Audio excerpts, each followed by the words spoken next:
தேவ சமூகத்தில் நாம் இருக்கிறதும், தேவ சமூகத்தில் நிலைத்து இருக்கிறதும், நீடித்த நாட்களில் இருக்கிறதும், பச்சை மர ஒலிவ மர கன்று போல் என் ஆலயத்தில் நான் வீட்டு இருக்கிறதும் சாதாரண காரியம் அல்ல என்று நான் சொல்ல வருகிறேன். தேவ சமூகத்தை விட்டு துரத்திடும்.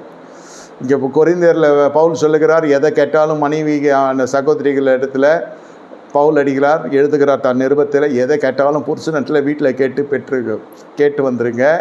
சபையிலேருந்து குசு குசு குசு குசுன்னு பேசக்கூடாது. இங்கே ஒரு பிரசங்கம் போய் கொண்டிருக்கும், இவங்க ஒரு பிரசங்கம் பண்ணுவாங்க. பக்கத்தில் உள்ளவங்களுக்கு இடர்லலாம் இல்லை, தொந்தரவாக இருக்கும். சில சமயத்தில் பக்கத்தில் உள்ளவங்க இது பழக்கமாகிடும். பேச்சு என்பதே சபையில் இருக்கக்கூடாது. இது அந்த இடம் கிடையாது. கர்த்தரிடத்தில் பேசுறதுக்கு பேசலாம். கர்த்தரை பார்க்க வரீங்க, கர்த்தர் துதிக்கான மகிமையெல்லாம் கர்த்தருக்கே. என்ன கர்த்தர் பேசுவார், என்ன கர்த்தருடைய வார்த்தை, அவ்வளோதான் இருக்கணுமே தவிர மற்ற கதைகள் எவ்வளோ ஓடுது.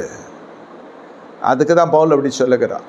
இங்கு தனிப்பட்ட விதத்தில் இந்த பழக்கம் இருந்தால் தான் நீங்கள் 10 பேரை பார்த்தாலும் பேசுகிற பொழுது பயம் இருக்கும். தேவ பயம் இது. ஒரு ஊழியரை குறித்து பேசலாம், பல செய்திகள் வரலாம். பிரியமானவர்களே, ஊழியக்காரர்களை குறித்து அது அவங்க செய்தாங்களோ செய்யலையோ, அது உண்மை நிலவரம் என்னன்னாலும் நமக்கு தேவையில்லை. நம்மளுக்கு அது சத்திய மார்க்கத்தார் நம்ம சபை மந்தையில் இருக்கிற ஆடுகளுக்கு நான் கட்டளையாகவே சொல்லுகிறேன், அன்போடு சொல்லுகிறேன். எந்த விமர்சனத்தை பார்த்தும் யாரையும் நியாயம் தீர்க்காதீங்க. நமக்கு தேவையில்லாத விஷயம் செஞ்சுருக்கலாம், செய்யாமல் இருக்கலாம்.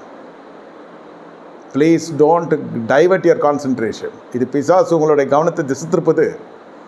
போய் அதை ஸ்க்ரோல் பண்ணி பார்க்குறது, அவன் ஜெயிலுக்கு போனால், அவன் வெயிலில் வந்தான், அவன் இது பண்ணால், அதெல்லாம் வேணாம். வேதத்தை திறந்து பாருங்கள், அதுக்கே நேரம் கரெக்டாக இருக்கும். என்ன, நான் யாருக்கும் ஆதரவாளர் இல்லைன்னு நீங்கள் உங்களுக்கு தெரியும், ஆவியானவர் தான் நமக்கு. ஆனால் இதெல்லாம் நம்மளுக்கு நம்ம தியானத்தை கெடுத்துரும். நம்முடைய தியானிக்கிற அந்த பழக்கத்தை போயிடும். ஈசாக்கு தியானம் பண்ணுகிறார் சாயந்தர வேலையில், அது அவருடைய வழக்கமாக இருந்தது. தியானிக்கிற மனுஷனுக்கு குடும்ப ஆசீர்வாதம் நிலைத்து இருக்கும். குடும்பத்தில் மனைவி நல்ல மனைவியாக இருப்பாள். அது நாளைக்கு சண்டைக்காரியான ஸ்ரீயாக, கோபக்காரியான ஸ்ரீயெல்லாம் இல்லாமல் இருக்கிறதுக்கு காரணம்னா, வேத வசனத்தினால தியானிக்க தியானிக்க தியானிக்க நீங்கள் வாயை அடைக்க தான் தியான கிருபை வரும். நீங்கள் வாயை அடக்காமல் இருந்தால் தியான கிருபை வராது. தியான கிருபை இல்லைனாக்கா குடும்பத்தில் அந்தமாக கற்ற வச்சுருவீங்க நீங்கள். ஏன்னா நான் வாய் சும்மா இல்லாமல் நான் என்ன பேசிட்டேன்னா, இன்னொரு மோனை என்ன பண்ணோம், அடுத்த எண்டு அது லபத்தி போன்னு கத்தோம்னம்மா. இது வீட்டம்மா மட்டும் இல்லை, எந்த அம்மா எந்த ஐயாவாக இருந்தாலும் சரி, ஒருத்தனை கத்த வைக்கிறதும் ஒருத்தனை சீறி பாய வைக்கிறதும் நம்முடைய கருத்தில் இருக்கிறது என்ற உத்தரவாதத்தை விசுவாசிகள் எடுத்துக்கொள்ள வேண்டும்.